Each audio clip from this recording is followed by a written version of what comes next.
So on the way, I was wondering what exactly to touch upon, because I don't see the point in repeating what I've already said. So I was watching these videos of the Shivacharyas and them crying on videos. Perhaps I thought I should use this as an opportunity to ventilate their point of view and give this some kind of traction. Because their condition, to my mind, is reflective of the condition of dharma in the state of Tamil Nadu. I'm not trying to make a caste-specific point here. I'm merely trying to make a point with respect to what is the treatment that the state chooses to mete out to the guardians of dharma. That, I think, is perhaps the primary issue.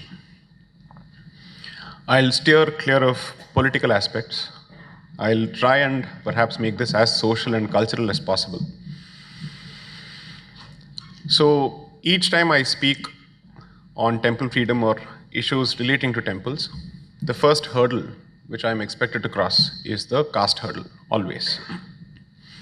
And I've said this as much in multiple places, that the temple freedom debate will necessarily require us to address the issue of caste in a very significant way, because it's not possible to address one without the other.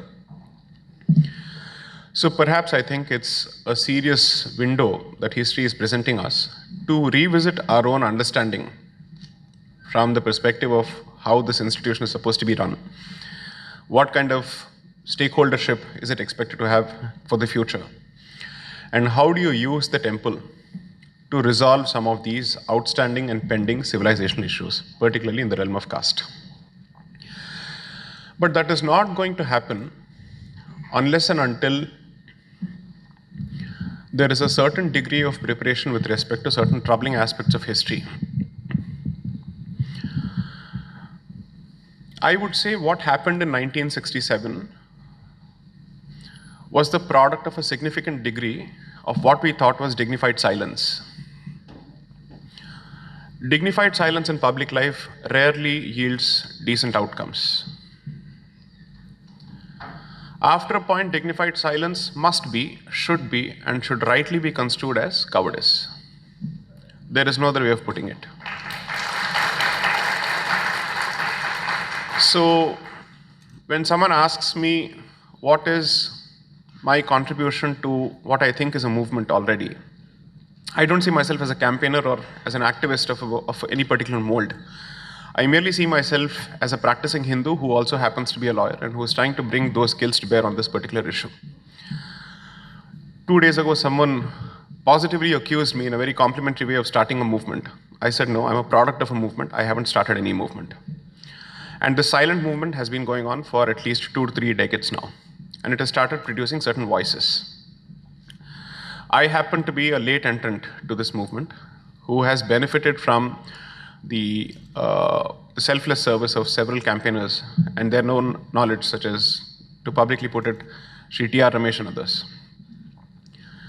So, when this movement has started,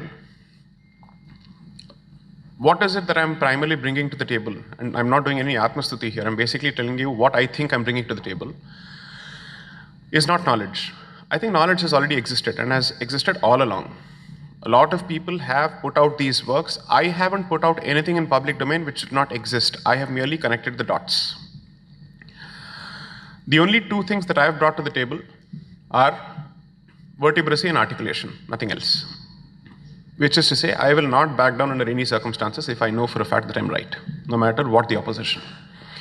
Whether the opposition comes from within or outside doesn't make a difference to me. If I'm convinced of my position, you will not be able to budge me from my position under any circumstances. And I say this as someone who has been a product of campus politics in Tamil Nadu as a student, where from the Vibhuti to everything else was attacked. So it's not as if I don't know the ground realities. I am a product of the ground reality of the state. Coming from Hyderabad, my language retained what they would call the Brahminical dialect. So it's very easy to recognize the antecedents of, let's say, the pedigree. So naturally that would have its own repercussions on campus. Some people choose to change that particular dialect. எதுக்கு நம்மளுக்கு வம்பு? I will not. If this is a dialect that hurts you, I will continue to speak in the dialect until it burns your ears.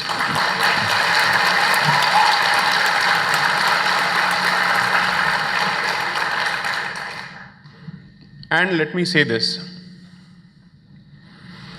It only got me, initially of course there were brickbats, but conviction ultimately pays. Which means they will think twice before attacking you when they know for a fact that you're not backing down. If they know for a fact that all they're going to get is resistance, and arrogant, stubborn resistance, then they have no other option but to engage with you. This has been my simple, straightforward lesson. Everything else is secondary. Perhaps it's time that we spread this message across the community. Because you're not fighting for your community, you're fighting for dharma. That must be understood. That is the one thing that I think that this particular group, which is less than 2% of the population, or perhaps, or maybe less than 3%, must really understand. Because if you choose to let go of this window of opportunity, you have to realize that the previous generation did not have the benefit of all these technologies which made possible the dissemination of information and opinions. But now you have technology. Social media has managed to empower even voices like mine. Previously, what is it that I could have done if I had been a part of a previous generation? Hindu editor ko letter எழுதிருவோம். அதை அவர் cut பண்ணுவார், edit பண்ணுவார், அதில் 100 word வந்து அங்கே வரும். And somehow what I wanted to say would then be molded to their ideology, and even the entire thing would be watered down. You're not dependent on the Hindu anymore.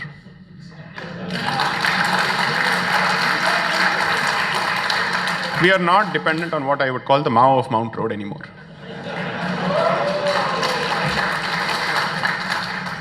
And that's extremely important because the internal hypocrisy that they practice in terms of their dietary restrictions and the nonsense that they spew outside needs to be called out.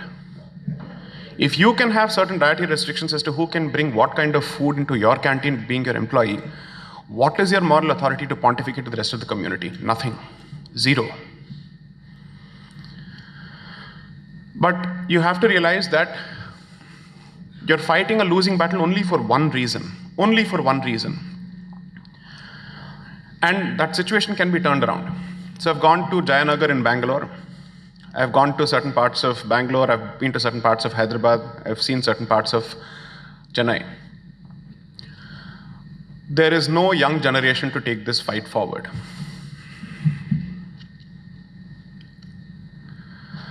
Physically, you've started vacating the space. Where is the question of occupying the mental space? You go to certain parts of Bangalore, which were known for producing certain forms of culture. That cultural landscape has changed simply because the physical and the demographic composition has changed. And when I mean demographic composition, it's not a question of somebody else coming and occupying that space. You only have old parents with their children sitting in California or some other place. This is the reality of your situation. So then the question will be, how do you really hope to fight this battle? Where are the numbers? Where is the young blood?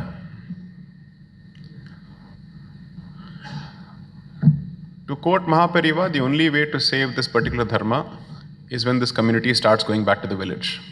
As isolationist as it sounds, and as antidated or outdated as it sounds, those are the places which are currently witnessing massive demographic changes.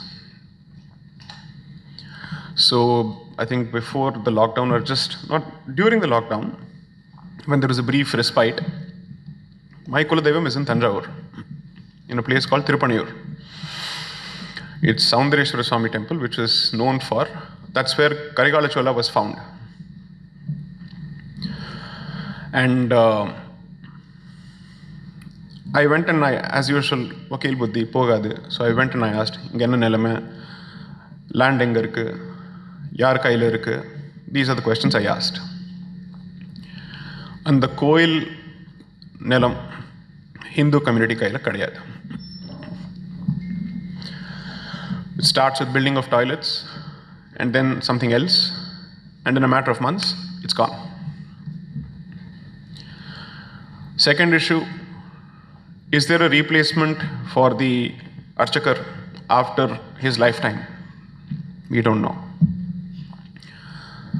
He has promised that his son will continue the tradition. But who will take the responsibility for the next generation? So there is no need to look at the issue from a 60,000 feet perspective. Policy, HRC, adalla vera level. These are ground realities. Every time, so last year I had a talk with the NRIs. They like me, but they also know for a fact that bitter pills will come from me every time they ask me to speak. Not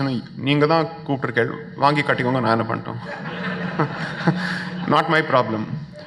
Anubhavi Rajan Sali, I started. I said, your connection to India remains one Tirth Yatra every year, where you manage to go to the Kuladevam temple because of fear.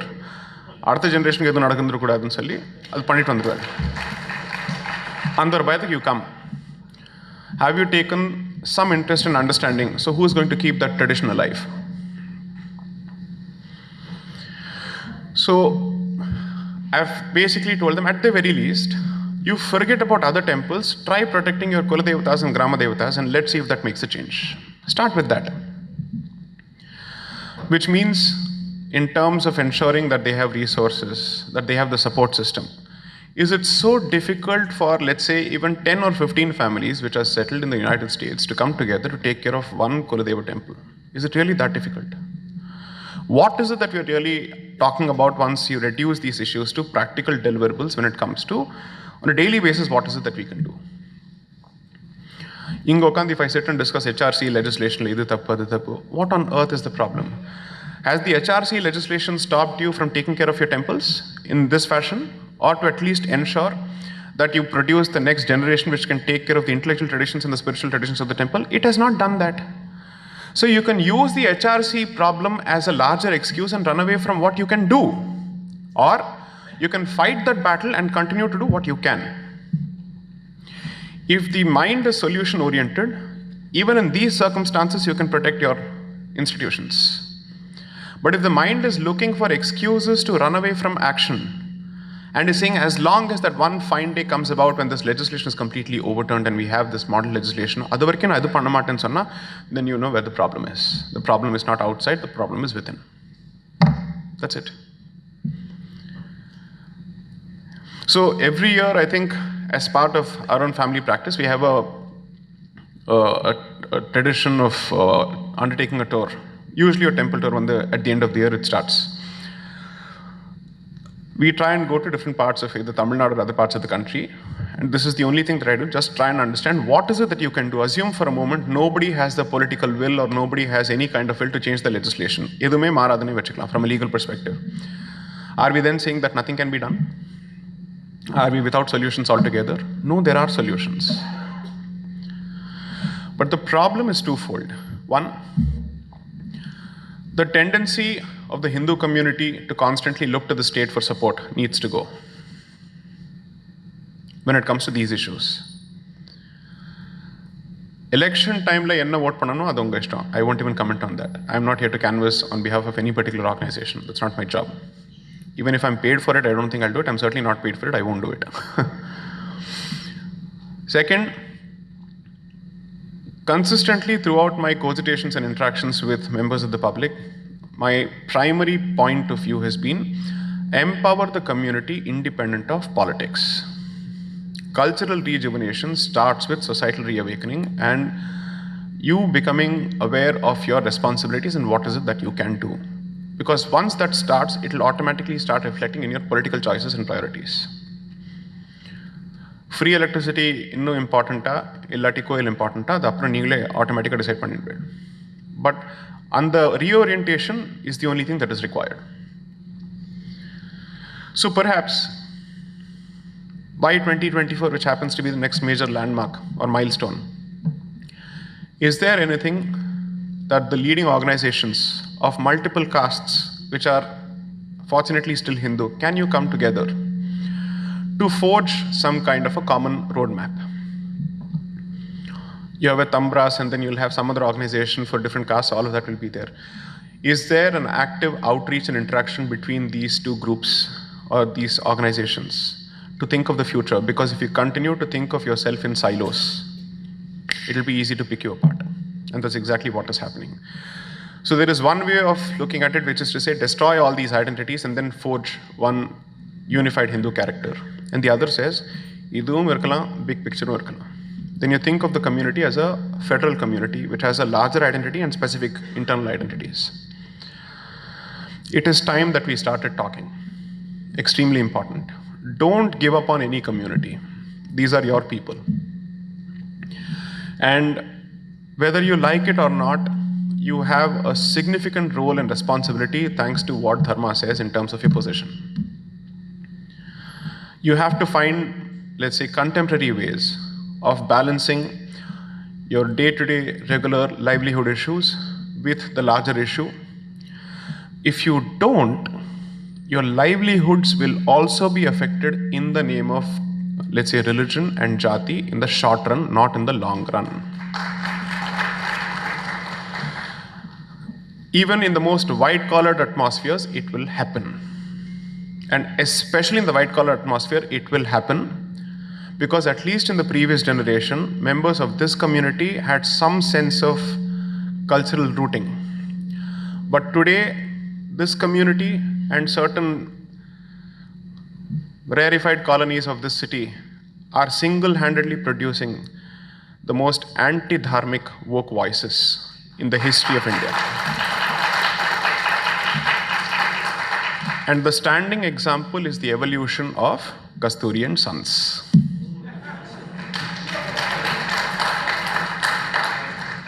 Period. Read their editorial starting from 1878 and how it has gradually moved. And you will really ask yourself if this institution has suffered infiltration from within. See, so thanks for making this point, sir. It's very important. You keep giving up on every institution. Where voice kadiyadu. So you have to find ways of taking back and reclaiming, and also use boycott wherever necessary to send a message. You have to mix and match both. I'll give a simple example. New Delhi television and I really don't have a great relationship. Right? But if they call me to speak on a certain subject, and if it's a subject which I believe needs articulation, especially from that particular platform, I will never boycott it. I will go, speak, and come. How much will you boycott? Your space is already shrinking. There is no more time for that. It's time to reclaim everything. Either you find it in this community or in this larger group itself to come out with alternatives. But alternatives are where is the platform to ventilate your opinion? All of us will be shouting on what? WhatsApp groups. Mama Mami group. What is going to happen? Really nothing. Where are the solutions coming from? Anybody adds me to one more WhatsApp group, I will sue them. I will sue them. This is Purambok. This is literally absolute joblessness. What concrete solutions are coming out? What deliverables are you looking at? It's almost as if you have chosen technology not as a means of convergence for concrete action, but for empty and I dare say impotent ventilation. What is this? What has changed? If you don't have the guts to come out to the streets, effectively you have said, we are done and dusted, our existence is useless. Fortunately, the Andal situation, I think, was one fantastic instance where the community came out. Finally. There is a mixed bag in terms of both an element of truth and a stereotype, which is lack of spine, which is constantly hurled at you. Do you want to reinforce that stereotype or shatter that stereotype is entirely in your hands. Because if you don't do this now, you are looking at the problem. So 4 months ago, I spoke at Udupi, talking about the problem that Rath Yatras could face. And I gave a timeline of 10 years or 15 years. Less than 4 months, you've seen what has happened across the country. So that means even my own assessment in terms of timelines is completely off the mark. Despite having talked to so many people, despite reading so much, my assessment is completely off the mark in terms of the ground realities. If that is the situation, tell me that tomorrow your children won't get up and start saying, what is the point of this identity? Because there will be peer pressure in schools, campuses, office spaces, plus pop culture will not let them breathe easily at all. It will try and tighten the screws even more. With all this going on, forget the incentive. There is serious disincentive to continue being associated with these roots. And that situation cannot be changed unless you start investing in yourself as a community first. I don't want to get into the specifics of what you can or must do. That has to be specifically or necessarily local and contextual. A specific problem in each state or in each district is different. But I hope we genuinely start using whatever organizations we have at our disposal to forge the community and not split it apart. This is the need of the hour. Do not hope for any kind of help from outside the state, because each one has their own problems to deal with. If a Tamilian did not stand up to help the Hindu Bengali who was being murdered in May 2021, he has no right to expect help from anybody else. As long as this continues to be the walled gardens in which we choose to live, this has to be the reality. Very few people were talking about it. Unfortunate, why? I just don't understand. If at the end of the day there is a common train of, let's say, dharmic relationship that you enjoy across the board, why is it that voices were not as frequent or as vocal when this was going on? These are the problems. But the thing is, inga nadandale nama pesa maatengrom, anga nadandha inga pesa porom. So, invest in this.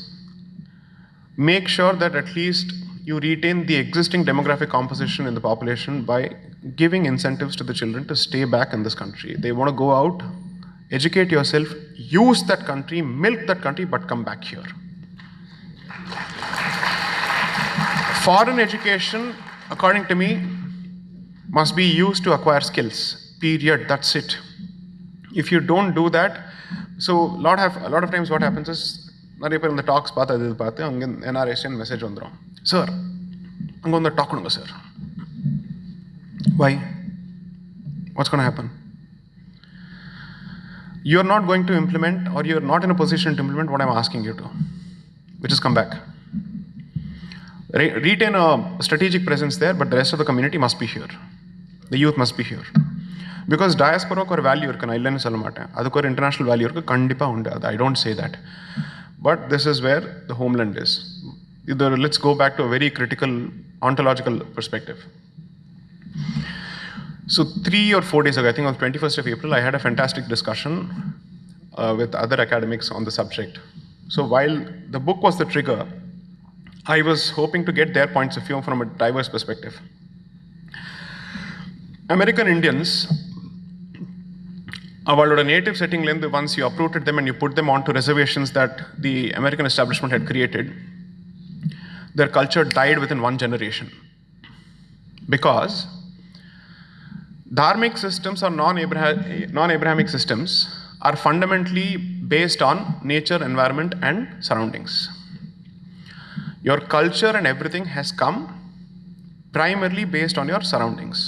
The worship of rivers, the deification of nature, all of this is a direct product of it. Which means this is not an ethnic religion, this is a rooted religion or a rooted dharma, which is different. I'm sorry, I have to use religion, although I don't subscribe to that word when it comes to dharma, but English, that's the poorest translation possible. So, this is the nature of all these pre-colonial systems. So the moment you uproot them from that, that's the end of it. That's exactly why tribal should not be uprooted. In the name of development, and you do this, that's the end of their culture. You can rehabilitate them, compensate them, but whatever connected them to their way of life is completely gone. Unfortunately, when it comes to tribal issues also, we have completely ceded space to the left. That's a different topic altogether. In stark contrast, the Abrahamic systems One, they have expansionism at the heart of their thought process. And therefore, let's say proselytization is an essential part of it. You remove that, they really have nothing much to offer after that, from the perspective of spiritual solace. That's my reading of it. So when expansionism is central to your thought process, it cannot be rooted to one particular place. So it can move from one place to another because it is meant to morph and change and convert. Okay? So while you may have one epicenter, it will go to each of these places and try to replicate that epicenter, but in different places. So it will keep jumping. Literally like kudu vittu kudu paayirudha, exactly what's happening. It goes from one body to another, morphs it, and then keeps moving. Therefore, at the end of the day, even if you hope to build massive multi-million-dollar temples in New Jersey and other places, you will not be able to recreate Hindu Dharma, is my point. Are you telling me that you want me to sit there and do, instead of Bharata Khande, America Khande? What is it? You'll have to keep changing all of these mantras. Is that what it is? That level of sanctity is simply because your heroes have lived here, your pitris have lived here, your deities have walked this space, and therefore it is sacred. This has to be drilled into us, and therefore at some point you seriously have to think of a reverse brain drain. If that does not happen, and everybody uses this country as a launch pad to go to the West, I really don't know what is it that we are fighting for when you have chosen to escape this country altogether. Then you should not talk of Hindu Dharma, according to me. That's the end of the story. You have no right to speak of it.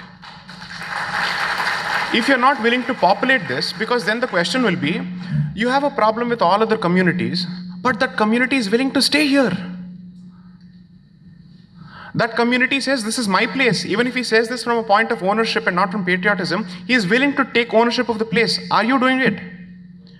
What is the law when it comes to Porambok Nilam? Or let's say property which you've chosen not to retain rights over. You don't take care of the property that you have, and somebody else chooses to do that for a specific period. Property is his. That is the law on adverse possession when it comes to real estate. How is that position any different when it comes to communities and regions? If this is your place, then behave as if you wish to stay here. First you vacated the village, then you vacated the district, now you're vacating the city, now you're vacating the country. Over, it's over. It's done. Anybody who is asking you to go back to your roots is now the dinosaur. When in fact that is the solution. How do you really hope to alter the demographic composition or restore it to its natural balance without being there physically? Explain that to me. Perhaps my mind is missing something. Why? It ties back to your notions of sociometric standards. You have given up the unorganized employment space completely. And I'm saying this to the IT Milan crowd. Which is,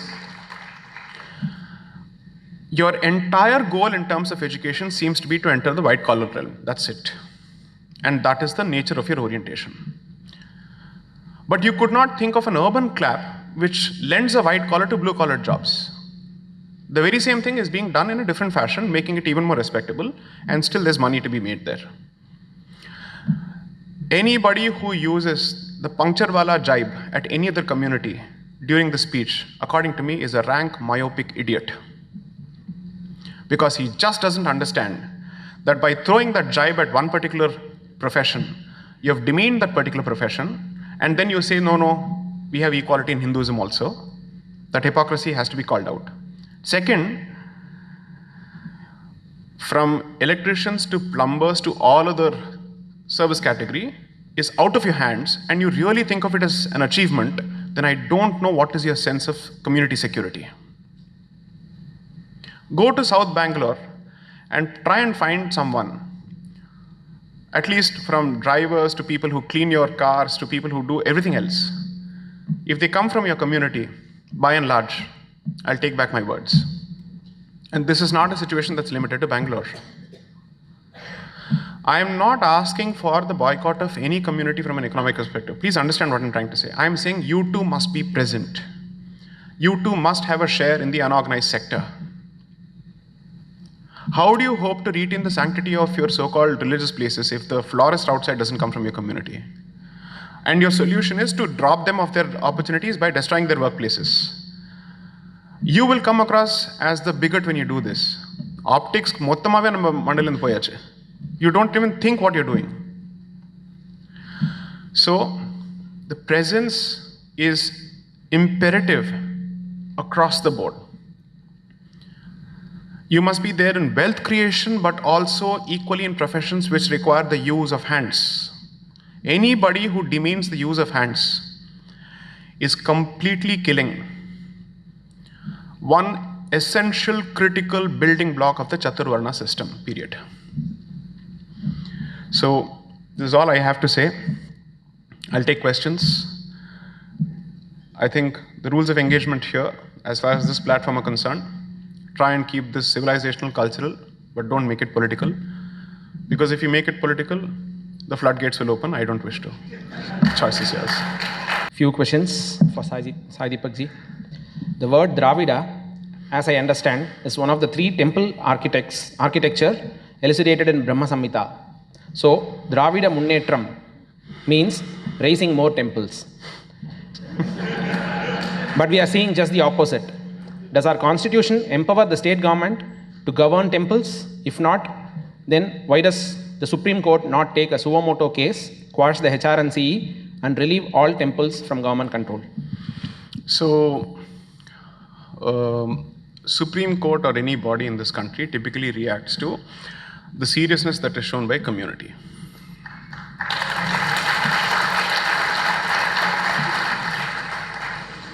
You want an example? Within hours of the demolition activity in Delhi, people landed in the court. Immediately. Whether it's Jahangirpuri violence or Lakhimpur Kheri in Tripura or any of these places, people landed in court immediately. And apart from that, there were public demonstrations of outrage. So come out of 2 myths. One, pressing the button every once in 5 years is sufficient. No, it's not. 2, if you think that the legal process is an academic, insular process which is not influenced by public opinion, I'm sorry to say you're being an ostrich and you're living under the rock.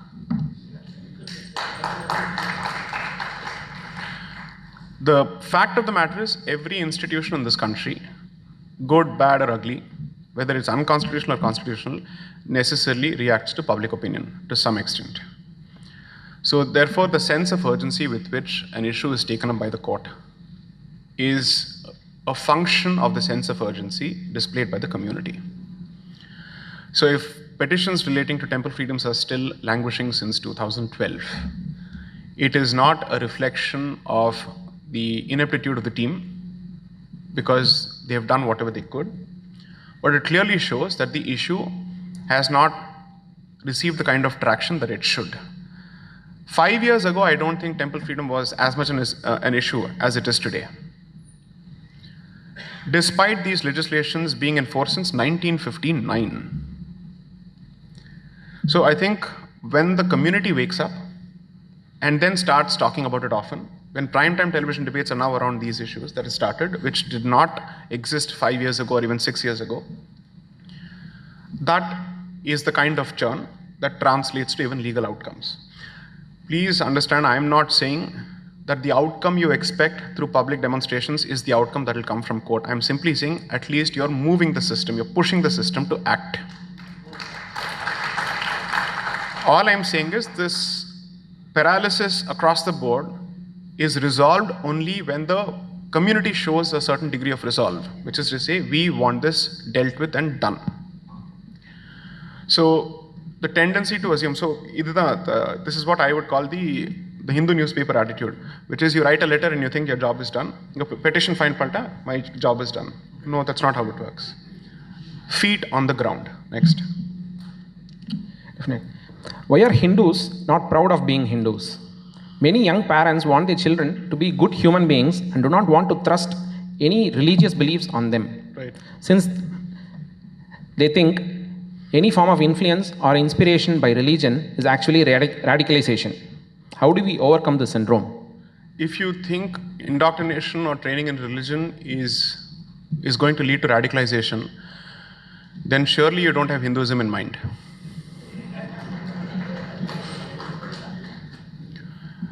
Because you have chosen to appropriate what holds good for perhaps certain other groups. Because you assume that the deeper you go into religion, the outcome is necessarily going to be the same, then subconsciously you have equated Hindu Dharma with other religions.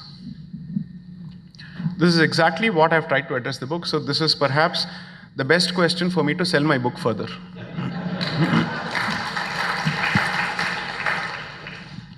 Tamil eppadi adoda ipo translation agapodhu, please padingo.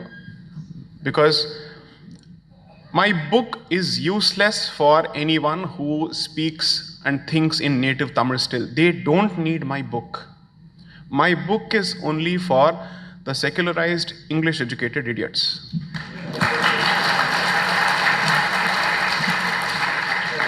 I don't need to convince someone who is 50 kilometers away from Delhi on the need for Ram Janmabhoomi and Ram Mandir. I will need to convince people in Lutyens, Delhi. That is the reality of all metropolitan cities in this country. We will be the first ones to say, "Angur hospital kattidame." The moment that is the solution you're willing to offer for such a serious issue, for 500 years people have been dying and you think of a hospital, oh, we do kuna hospital ke. The moment you offer this, then you clearly are exposing the extent of the rot. Freedom can be with respect to certain choices, but in terms of rootlessness, if you've given the choice altogether, then you've abandoned the responsibility of being parents. I'm not trying to blame parents in particular, but the fact of the matter is, you have outsourced cultural moorings to schools, and you're not even talking of Hindu schools. What amazing mind is this? I want to understand what goes on in these heads. Really, I want to dissect it and see how does this wiring even work. And then you wonder, ஐயோ அந்த ஸ்கூலில் பசங்க படிச்சு இப்படி வெளியில் வரான், வேறு எப்படி வருவான்? வேறு எப்படி தான் வருவான் எனக்கு புரியல. இன்புட் இப்படி இருக்கு, வீட்டில் எந்த இன்புட்டும் கிடையாது, வெளியில் எப்படி வருவான்? He will come out exactly with this nonsense. I don't wish to name any particular school, but when this brilliant lady who founded an institution and who passed away, when people should have been showering her with respect for the work that she put in, the youngest of alumni of that school were spouting absolute Hindu hatred against their institution and against the lady on Twitter. That is the extent of the woke cancer. And these are not people coming from some other community. How long will you keep blaming others? So let me, okay, Mailapur category. Angena vandadu. I was surprised. I am not even from that school. And I said, what is wrong with you people? All they could see in the education that they received and that they benefited from was Brahmin patriarchy, Hindutva fascism, Sanskritism. This was the language used. I'm telling you that the community or the Hindu community in general was better positioned in the 60s and 70s to repel the ideology that you just named than it is today, because now it has started producing traitors from within. Hardcore. Massive. So to quote Shri Savarkar, I don't think I have to fight others. The first person that I need to fight.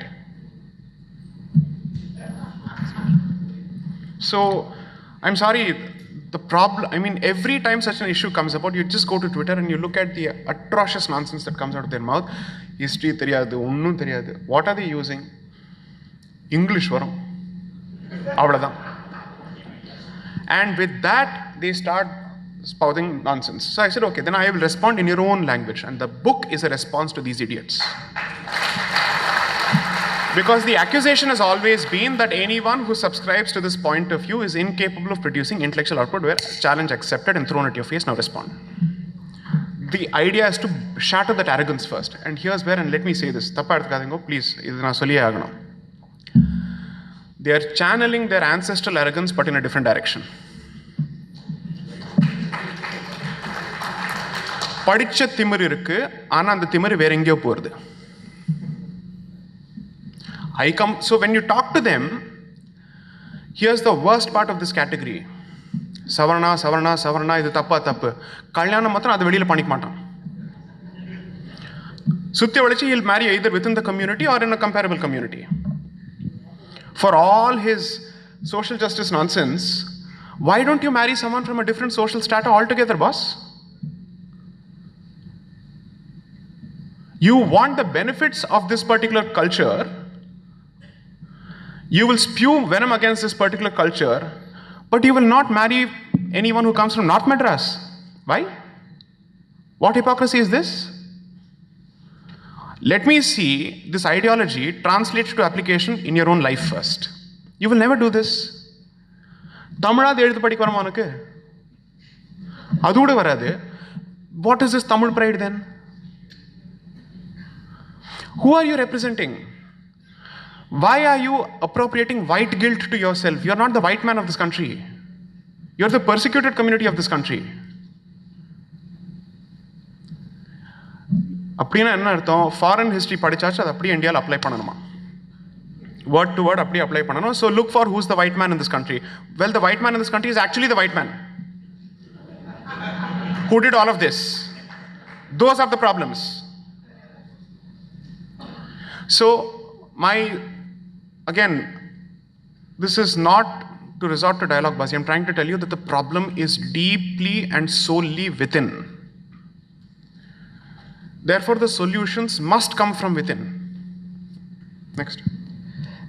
Many of my friends are devout Hindus and visit temples regularly, but also support Dravidian ideology vociferously.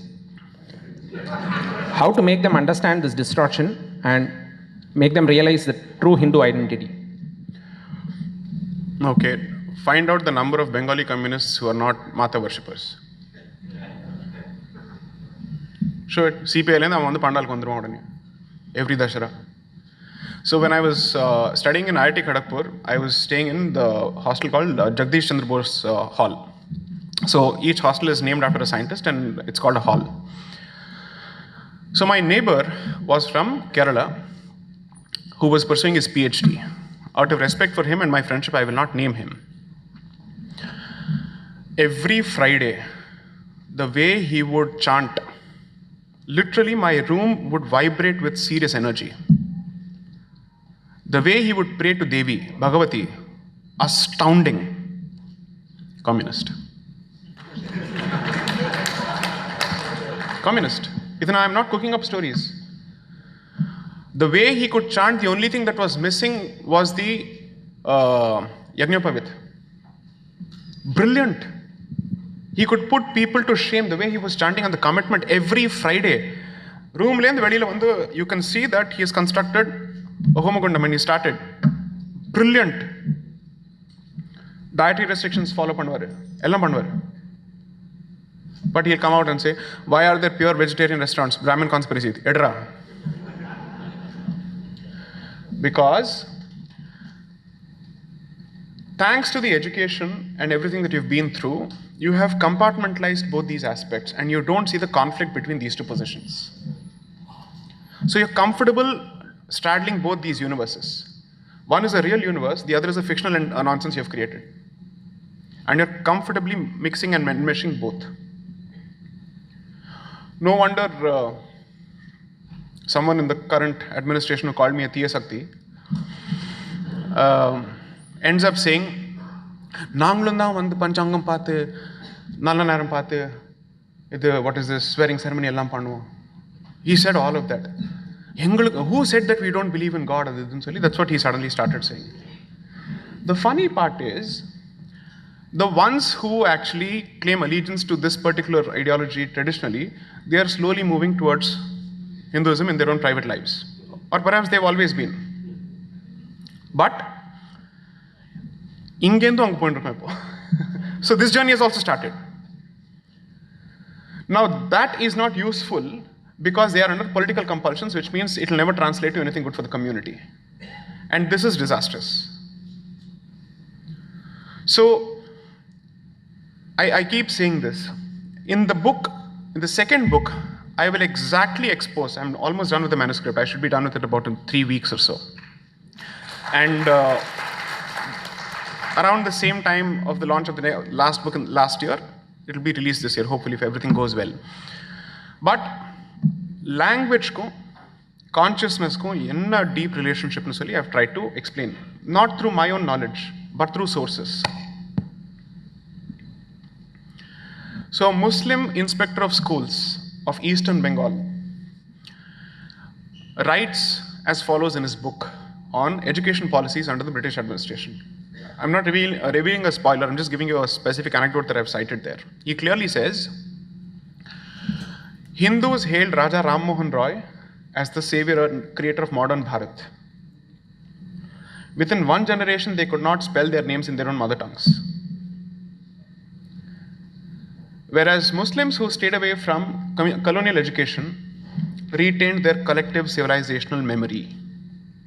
And they insisted that even when they consume Western content in terms of education, they will consume it only in Urdu and Urdu alone. And if they consume it in Bengali, it will be de-Sanskritized Bengali, was their clear insistence. Blame the other, but learn from the other. This is commitment. This is conviction. And this attitude has continued across generations. So I'm astounded at the ability of that community to constantly advance this ideology over generations. And I'm charting the period from 1740 to 1925. No change in thought process. Because their societal institutions continue to do this. Why is this important? 1740 la Mughal Empire poyache. 1707 Aurangzeb dies. And 1739 Nadir Shah has ransacked Delhi. And Delhi has become a puppet to Maratha Empire and to Jats. Okay? Bharatpur dynasty, they have literally kept this Mughal emperor would dance to their tunes. After the loss of state power, this was their commitment and their ability to keep their identity alive. So when someone says, power irundada nadakkum, sorry. Political wilderness is the fantastic period for preparation. When you use the time when you're out of power to prepare and to start creating trouble for the other side. That is the time you prepare heavily, you invest heavily in the society. Number think pandade power kunta think pandra sir. Next. Yeah. A couple of questions on cryptos. Considering the huge number of... please buy both the books, huh? Yeah. Considering the huge number of crypto converts that are enjoying the fruits of SCST reservation, is there a legal way to identify this and stop the misuse? And there is one other question that is related to this. How can we counter the planned infiltration of the anti-national ecosystem into every institution, be it health, judiciary, education, PSUs, private organizations, manipulating the system to occupy key positions of power in trade unions, wholesale takeover of HR functions? This seems to be the norm. How to cleanse this filth? One, there are no legal solutions. Stop looking at the law for every problem. You don't have solutions in the law for this. Conversion ka legal solution undu, but idukala legal solution irukave mudiyadhu. What, are you going to stop people from occupying certain positions? No, you can't. You shouldn't. But again, what does it show? He thinks that this is his country, therefore he is happy to enter the bureaucracy, whether at the state level or the union level. He thinks this is his country and therefore he says, I will not just occupy the public space, I will also occupy the private sector. And therefore, there is a clear orientation and direction in which all of this is moving. Do one thing for a fact. Or a simple example, Parango. Then I don't wish to get political. One, number of non-Hindu entrants into the UPSC over the last 7-8 years, please. And the extent of their commitment. But the other thing also, you have eased and facilitated that particular entry by giving specific language exemptions, specific increase in marks if they come from a particular language, which is not extended to others.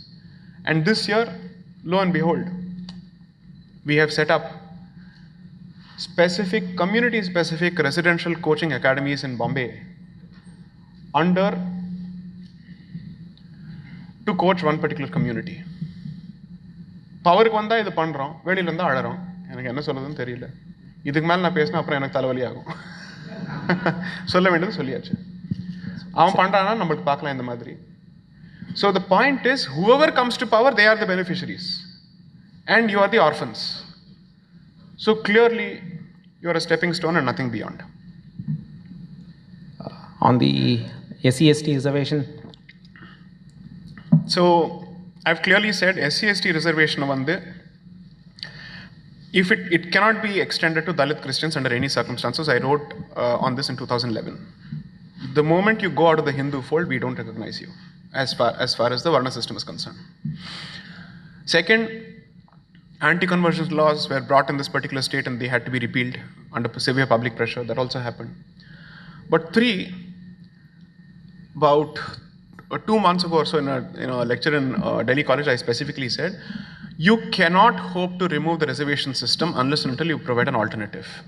Because every saligai, so to speak, creates a sense of entitlement and expectation. But the reality also is, true beneficiaries or the true intended beneficiaries have not benefited in quite a few situations. You start with the creamy layer removal or the exclusion. Coupled with that, find a way of generating scholarships from your temple-based institutions for these communities, which can subsidize the education, and hopefully you can start some kind of a counter movement. I've given this example before, which is that the Prime Minister showed that it's possible to tap into societal conscience by asking people to give up their LPG connections. I am saying you start giving solutions, and coupled with that, you also encourage people to give up their SC/ST status. You might perhaps have a social solution to this, because no political party will have the gumption for this. Because electoral arithmetic is huge. Optics are huge. You can't do this. These are the realities. So I think this year or last year, the Devendra Kulavellalar, they effectively said that there are no more SC/STs, right? It's fantastic that such a declaration came about from the community. Recognize this. And when such a situation happens, I think it is incumbent upon this community and other communities to go and reach out to them and make sure, okay, then you should ask, how do we support you? What can we do? If you think of yourself as the guardian of a particular community, then behave like that in terms of taking leadership and ownership of a particular situation. That has to happen. But since you don't have numbers on your side, you need to be able to forge it. Talk to people. If tomorrow major temples come together and say, at least the firstborn child of depressed communities, we will take responsibility for their education, both from, let's say, a dharmic perspective as well as from a modern so-called secular perspective, and we'll take care of that. I still believe that there is still a certain degree of social barometer that exists, notwithstanding all the vicious politics and poisonous politics, that they will respond to it positively. Here's the most uncomfortable, provocative statement I can make today and get out in one piece. A true practicing Brahmin will continue to find respect in this so-called land of Dravidianism, regardless of whichever part of the state you go to. Because if you're true to it, you will get that respect. No wonder Archakas are still able to roam around relatively freely without harm being caused to them. Because are you telling me that the state is protecting them or the policeman is protecting them? Do we have the numbers to do that? No. Shikha vechinde வேஷ்டில வந்து பூனல் தெரியிட்டு இது வண்டியில வந்து 2-wheelerல போக முடியுதுன்னா, how is this even possible? Extreme examples irukku, idhum irukku. So my friend in engineering days, his name is Ramesh. He comes from the Chettiar community and he is basically from Manapare. Manapare is known for what, some muruk or something, no? Right. So he used to, my job when I was studying here, apart from studying, was to talk to these people and understand what on earth is going on. So he would say, nee nanakrapalla appadi kadiyadhu, enga oorkalla va. ஒரு வாத்தியார் வந்து தெருவில் நடக்கிறாருன்னா கூப்பர்லேருந்து எல்லா இடத்துலேருந்து வெளியில் வந்து கால் தொட்டுட்டு போவேன். It doesn't matter. He is not going to ask what community you come from, and there not going to say Aryan வந்துட்ட முதல்ல அடின்னு சொல்லி, ரைட்? இது வந்து அர்பன் ஸ்பேசஸில் இந்த முட்டாள்தனத்துக்கு தான் ஜாஸ்தி. There is more scope because you're consuming the Aryan invasion theory in these spaces. Are you telling me that in the remote parts of the of the state, they are looking at, oh, Max Muller invented Aryan invasion theory, let us study this. In the page anga nadakarda kadiyade. So I still have some faith. And if there are cryptos, there are problems in terms of our ability to reach out. So here's the thing. If your institutions can constantly give them spiritual guidance, and if they have the freedom to do so, to some extent you can stem this rot. But the fact is that you're not looking at, never reduce the issue of cryptos only to SCSTs. Because then you're saying that avadam pandra yarume convert agala. Yen Brahmins ungal convert anava theri matingrala? Na kaatittum ethana per irkan solli? So-called FCs and GCs in other states nadakradilliya? So even when it comes to conversions, somehow we find it convenient to blame one particular community. Then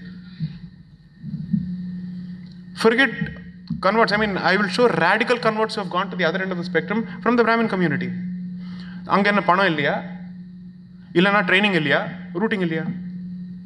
So the problem has gone to the next level altogether. We are still looking at the problem as it existed maybe a couple of decades ago. Now it's gone across the board. No point in talking about SCSTs alone when it comes to conversions. Cryptos exist across the board. That's a fact. Next. That's it, Ji. You're done with the questions? Okay, if there are any audience questions, I can take a few and I'll leave it to the moderator to decide. Oh, we don't have, we don't have audience time? questions. Okay, yeah, then we are done. Okay. We received the questions well in advance along with the registration. So okay, done. we've curated this list for you.